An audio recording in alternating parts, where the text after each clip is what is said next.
name is Michael Tsarion. I'm a researcher in ancient civilizations and secret societies. This is my latest book, Atlantis, Alien Visitation and Genetic Manipulation. I myself am from Ireland and have specialized in what the Celtic records, the Druidic tradition, the Celtic mythologies have to say about the concept of UFOs and alien visitation. Could you tell me about the hollow inner Earth? What are your beliefs and what's your evidence? Oh yes, the hollow Earth concept is another one that goes back to ancient times. This is not something new, and in my book I have lots of resources about the hollow Earth, about underground cities, caverns that are discovered in the Earth. I mean, you only have to look at your own mythologies. The trolls, the dwarves, the elves. Where do they all come from? Why is it that we, in our burial ritual, right, in the Christian world, when you die, there's a ritual of being put back into the earth? Ask any Zuni Indian, ask any Hopi Indian about the hollow earth. They know exactly what you're talking about. It's completely replete in all the mythologies of the world about underground cities. And in fact, Admiral Byrd from the United States Naval Air Force, right? He flew over entrances to the hollow earth. You have experts who know all about this, who've written extensively on the hollow earth. And caverns that sometimes go as far as 8 miles down, with literally thousands of miles of ventilated shafts. Eric von Daniken has gone blue in the face trying to expose this, that these are caverns some of them are not natural, some of them are carved with precision, with laser, tools. And these, I explain from the outset of my book, I go into this, it's a very important factor. And in fact, there was even a prohibition in the Bible about drawing the likeness of any being that came from under the water and from under the earth, actually. It's in the Ten Commandments even. And you will find that if you go back to Celtic mythology, there are talking about beings that inhabited the hollow earth and under the earth. I've studied a lot of the ancient texts that have been combined and written into several other old books.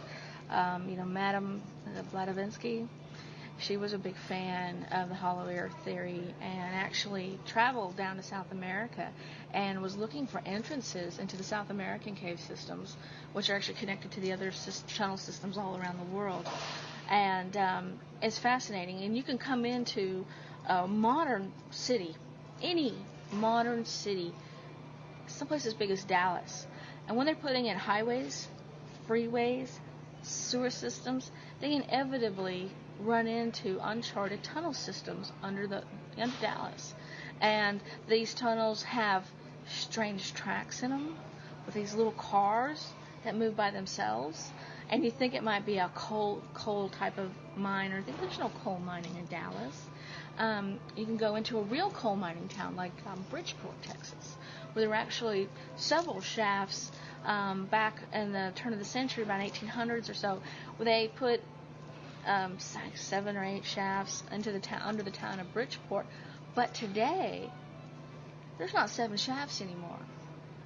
The whole underneath of the town is a webwork of tunnels. Why? And who did it?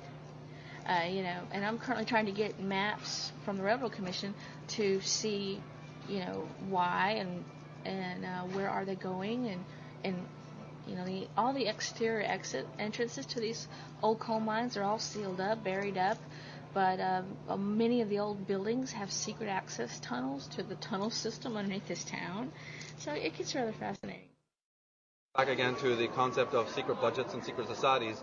The governments of the world have long been seeking, because our poles shifted, and the earth topography has changed, so lots of the normal entrances to hollow earth have since changed, and some of them were in Antarctica. And therefore the ice on Antarctica makes it a problem now for people to visit there and go there. So the Nazis under the Adolf Hitler and the fascists that rule this country, namely the government, they have always been funding different individuals to try and go and reopen portals and to find entrances to hollow earth. So Admiral Byrd was simply an agent who had flown over there, and he had a large budget, and they took ships out there, and some people say that they discovered entrances to hollow earth. There's also hollow earth entrances in the north. And I've researched this for many years, and I actually know where a great deal of entrances to hollow earth are. What brought Atlantis down was what the mythologies say brought it down, which was a war between the gods, or a conflict between beings that were called the gods, and the kinds of technologies that they were using. This is a motif that you find in mythologies of the ancient world. The beings who interfered with our history are still around, or at least their descendants are still around, behind the thrones of government. And not only do we have to deal with the existential problem of evil within ourselves, we also have to deal with the social nihilism, the governmental paradigm, right, coming out of the 11th century BC, where the great empires of Sumeria and Babylon rise, and they're based on tyranny, territorialism, suppression of the earth, suppression of women. All the later epochs, all the later empires are based on those paradigms. And then they say in the history books that history just stops at 11,000 years ago, or that's when it begins, right? And we don't know what happened before that. A complete fabrication, because all the ancient legends have plenty to tell you about what was happening before that, which was that there was high cultures, high civilizations, who fell by the misuse of magic, who fell by the misuse of energy. You know, this is an old story going back, and we may be heading for the same thing. The Mayan calendar talks about the year 2012. They talk about it being the possible end of our world. I don't necessarily think it'll be the end of the physical world, but it will certainly be the end of the world as we know it, from a psychological, sociological, economical point of view. We can definitely expect many changes. We're already seeing that. And now with the attack on September 11th, there is very much a wake-up call to America in general and to the West in general to wake up, to discover that there is an occult history of their country, there is an alternative history of the world. And so my book also focuses on that. You know, the latter part of the book is about solutions, about the occult history, how these alien beings have infiltrated into our societies and are still around. I address the reptilian concept, which has been, of course, the center of what David Icke has been doing, and we have certain differences.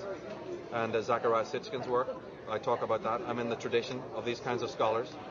It is crucially important that this is not accepted as mere history lesson of the past. These motifs have a very great bearing on our age. We talk about the alien DNA from our human point of view. You could use the word evil. You know, maybe it's not quite the right word, but it certainly is a word that implies that whatever the alien mentality was, it was different than ours. And I'll be specific about that. One of the major differences is the fact that these alien beings came from a civilization that was extremely technologically advanced. I mean, you're talking, you know, Mr. Spock and beyond, many grades further than where we are. And the Earth, in its pre-visitation state, was where our ancestors were very much in harmony with the Earth. Now, this doesn't mean much to most people anymore, but it certainly does mean a lot to shamanistic kinds of people and to early societies who understood what that meant, being in harmony with the Earth, where the mind and the Earth are at one. These visitors came in, and of course they didn't understand that, and they are very technologically, mentally advanced, without so much of the spiritual, human aspect. When they crossed our DNA, this is where we inherited this great inner schizophrenia within our own nature. And the sum total of that is the fact that today we have the criticism, and it's a correct criticism, that our scientific, technological abilities are far in excess of our psychological, spiritual, and emotional development. And many pundits, many activists, many scholars have said, why is this? Why is this happening in our society? Well, again, there is a definite answer. It's because we've had a propulsion unit behind us, making sure that we are propelled towards technological advance at the cost of the other. Because this is not something, again, that would happen naturally, right? It just doesn't happen naturally. And if you see it happening in the world, it is because there's some artificial engineering going on that makes sure of this. And it connects to what I'm talking about, where the visitation of these beings has been moving mankind steadily forward in a technological way because they have an agenda. And I talk about that in the book as to why they'd even want to be doing that.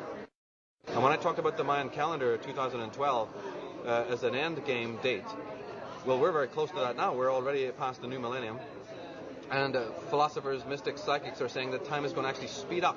And I think it already has. This whole 9/11, September 11th, is part of that cycle. Because the decade is better expressed as an ennead, an enneagram, which is divided into three sections, three triangles, if you will. The 9 years are divided into three threes, right?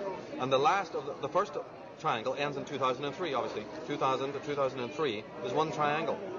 So in November 2003, there could be another attack. There could be another debacle. There could be another wake-up call coming for America. It's all based on how well we do in our learning curve.